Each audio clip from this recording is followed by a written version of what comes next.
Join me as I dive deep into the story of Job and challenge myself to uncover why God allowed him to suffer so much. In the book of Job, we're introduced to a man who's described as blameless and upright, fearing God and shunning evil. He's a family man with 10 kids, a successful businessman, and a pillar of his community. Yet, in the blink of an eye, his life takes a drastic turn. He loses his children, his health, and his livelihood. It's a story that raises so many questions, the biggest one being, why would God allow such a faithful man to suffer so much? One of the most challenging aspects of Job's story is reconciling his righteousness with his suffering. If Job was indeed blameless, why did God permit Satan to wreak havoc on his life? This paradox has puzzled scholars and theologians for centuries, and it's precisely this tension that drives the narrative of the book of Job. The question on everyone's mind is, doesn't God reward good behavior and punish the wicked? So what's going on here? This apparent contradiction forces us to confront our assumptions about God's nature and our understanding of justice. Perhaps, from our limited human perspective, we've got it all wrong. Maybe God's ways are higher than ours, and what we perceive as injustice is actually a divine plan at work. Or could it be that God is simply testing Job's faith, pushing him to the breaking point to see if he'll remain loyal? But there's another layer to this story that's often overlooked. Throughout the book, we're introduced to a group of Job's friends who come to comfort him. Eliphaz, Bildad, and Zophar. They each have their own interpretation of why Job is suffering, and their arguments provide us with a deeper look into the human need to find a clear cause and effect for suffering. Eliphaz, for example, believes that Job must have sinned in some way, claiming that God doesn't punish the innocent. Bildad and Zophar echo similar sentiments, pushing the narrative that suffering is a direct result of wrongdoing. Essentially, these friends serve as a reflection of how we, as humans, often try to simplify complex issues with straightforward answers. Yet, Job defies their logic. He insists on his innocence, and as readers, we're left grappling with an uncomfortable reality, the idea that suffering isn't always tied to wrongdoing. This is a hard pill to swallow, because it challenges our desire for a neatly ordered universe where good things happen to good people and bad things happen to bad people. Job's friends try to make sense of it, but in doing so, they unknowingly highlight one of the central themes of the story, the limitations of human wisdom. Another interesting aspect of the story is how it portrays God's role in Job's suffering. When we read about Satan's challenge and God's permission, it's natural to feel uneasy. Why would God allow such a thing? Is he testing Job's faithfulness, or is there something more profound at work? One perspective suggests that God is allowing Job's story to unfold as a demonstration of the complexity of faith. True faith isn't about believing when everything is easy or going well. It's about remaining faithful when life seems to fall apart. In this sense, Job's suffering serves as a powerful testimony to what it means to trust God amidst the darkest of times. What makes Job's story so compelling is that it's not just about him. It's about all of us. We've all faced situations where we've cried out to God, asking, "Why me?" And like Job, we've been met with silence or answers that don't seem to make sense. But in Job's case, he refuses to accept easy answers. He's brutally honest with God, voicing his frustrations and demanding an explanation. His unwavering honesty teaches us an important lesson, that God is big enough to handle our questions, doubts, and even our anger.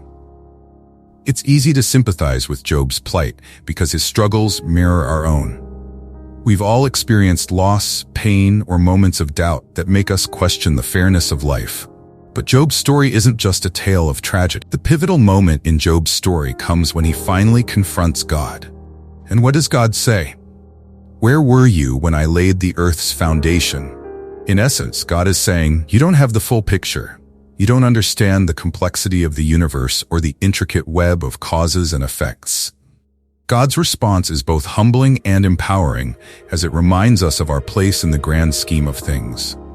Let's pause for a moment and consider this scene. Job, in all his suffering, is given a divine revelation. But rather than receiving an explanation, he's shown the grandeur of God's creation.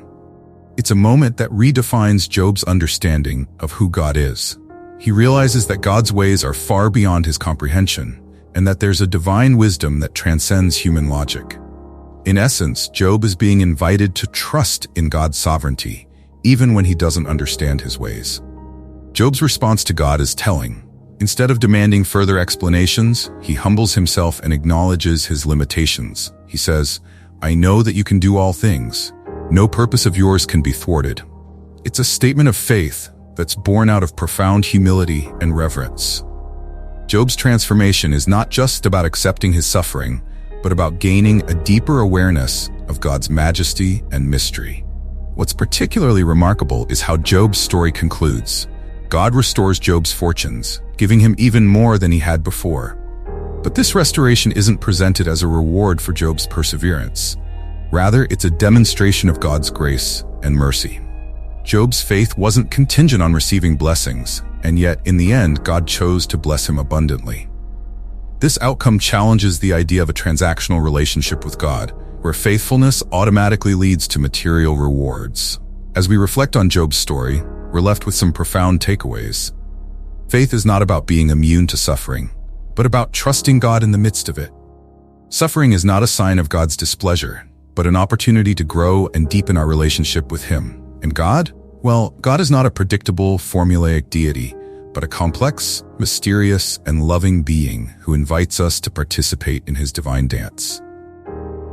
Let's dive a little deeper into the lessons we can learn from Job's story. One key takeaway is the importance of maintaining our integrity in the face of suffering.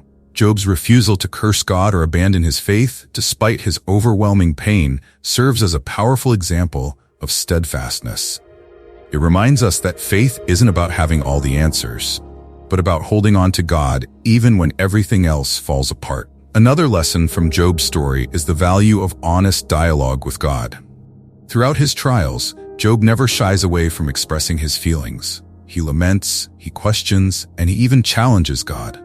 Yet in the end, his relationship with Job's story also teaches us about the nature of true comfort. When Job's friends came to console him, they initially sat with him in silence, a powerful act of empathy. It was only when they started speaking that things went wrong. This part of the story reminds us that sometimes the best way to support those who are suffering is not with words, but with presence.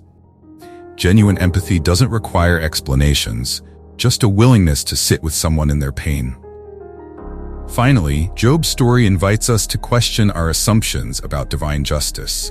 The idea that good things happen to good people and bad things happen to bad people is comforting because it offers a sense of control.